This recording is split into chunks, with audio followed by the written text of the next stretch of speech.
Well, as the protests on college campuses continue, U.S. Secretary of State Antony Blinken traveled to Jordan, pushing for a ceasefire to free the hostages and get more aid into Gaza. And now he is in Israel, meeting with Prime Minister Benjamin Netanyahu, who has vowed to launch an offensive in Rafah, despite calls for restraint. White House Correspondent Owen Jensen reports. Owen.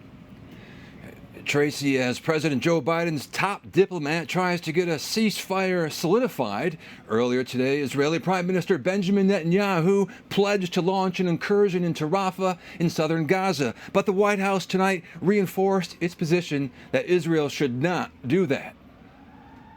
As President Joe Biden flew off to Delaware to raise campaign cash, not stopping to take questions, overseas, U.S. Secretary of State Antony Blinken in Amman, Jordan, for more talks and meetings, including aid for Gaza. To try to make sure that people in Gaza get the help and support, the assistance they need.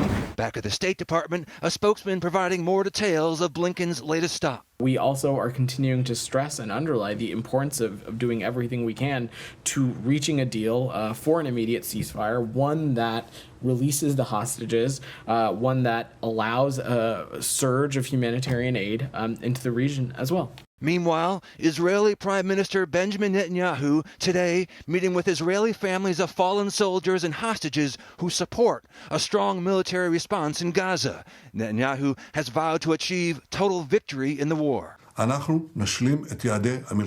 We will complete the war objectives. We will evacuate the civilian population so that we can focus on the terrorists as we have done until now. We will enter Rafah because we have no other choice. We will destroy the Hamas battalions there. We will complete all the objectives of the war, including the return of all our hostages. But White House National Security spokesman John Kirby saying today the U.S. position on Rafah is absolutely the same. We don't want to see a major ground operation in Rafah. Certainly, we don't want to see operations that haven't factored in the safety and security of those 1.5 million folks trying to seek refuge down there.